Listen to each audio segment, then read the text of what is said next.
Hi, this is Melody. Today we're going to show you how to do healthy cooking with 1 teaspoon oil or no oil. This one has 1 teaspoon oil so that veggies doesn't get stuck to the pan.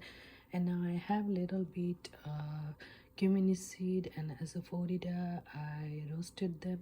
Now I got 1 onion, a little bit of ginger and garlic, and I'm gonna brown them.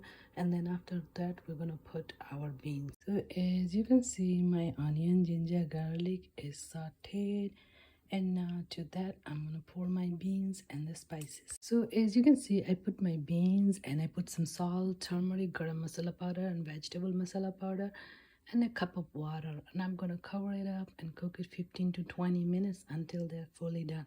Now you can add some chopped tomatoes to it, fresh tomatoes, and you can add some potatoes as well. It'll taste really great.